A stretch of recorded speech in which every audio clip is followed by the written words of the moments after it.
ये है मकड़ी या चिड़ी, कोई भी कीड़ा जो जंप करके उड़ता है ना, इन्हों असीं कहांगे चिड़ी या मकड़ी।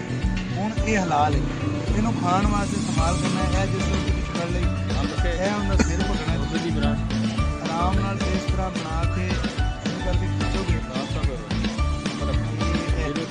सारा इन्हें मुआद का अखा भी गई, सिर भी गया, सारा कुछ गया, इन्हें सारा मुआद असी है थले। उस तो बाद इन्दियां जेहड़े ने जिथे कंडे लगे ये वाले असी तोड़ दे 5-5.5 कंडे तोड़ दे। एक मिनट स्पीड साहब, कोई कंडे वाला इस तोड़ता। अगलियां टंगा सारियां जड़ियां ने मुकम्मल इन्हें दान उतर गई। हुण बाकी रह गए पर बिल्कुल करीब चलाने तक पर रह ना जाए, ऐसे मुकम्मल इन्हें पर।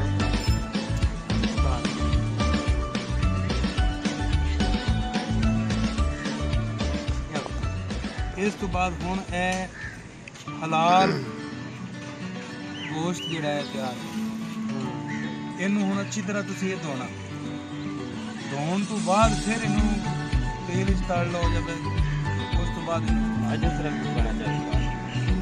वैसे नहीं करना इस्तेमाल। साढ़े से इन्हां च आ जांदा ना हलाल है, असीं जिवें मछली नूं करने हैं या कुकड़ी नूं करने वो तरीका हुंदा है।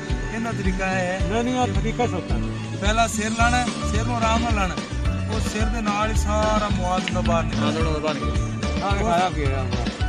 उस तो बाद की करना है, इन्हें डंगा कर देनी, फिर इन्हें पर उतार देने। तैयार हो गया। पहले भी किया जा सकता है, तलन तो बाद भी कर सकते हो, लेकिन बेहतर तरीका है कि उस तो पहले करिए तलन। जो तलन तो बाद किया ना तो हो सकता कोई वैसे अपने चला चला जाए। ये है तरीका। डरना डराना इन्हें तू नहीं है, इंसानों को कुछ नहीं कहती, ये आप बेचारी कुछ भी ना परेशान हुई फिरती उड़ती फिरती।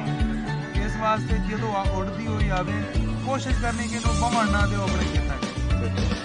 ये खेतों से बवेगी नुकसान कर, फिर नुकसान करेगी। सुबह जो रोशनी लगती है इस टाइम खाना शुरू कर देती, फिर खा के जो रज जाती फिर उड़ती है, फिर चंगा सफर करती है। सर अंडा कितना दे जाती जदों? आंडा जिहड़ा ना एक मादा इहदी जिहड़ी है ये तकरीबन 4 दफा अंडे दिंदी है। एक दफा अंडियां दे विच 100-150 तो लैके 500 तक अंडे हुंदे ने। अंडे दिंदी कित्थे?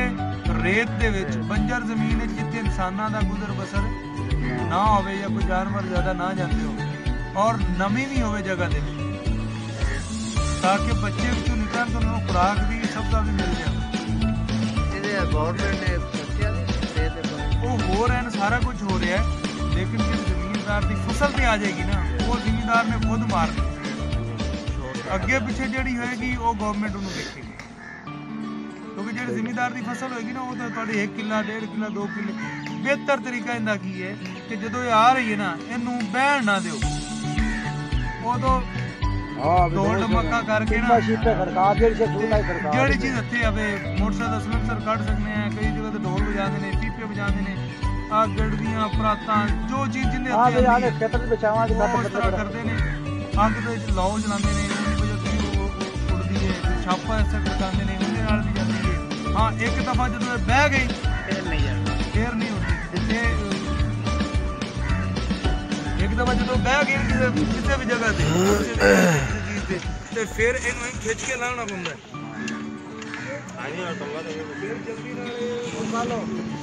सरों दी रही है, कणकां ते पट्ठियां ते बड़ी बैठी है।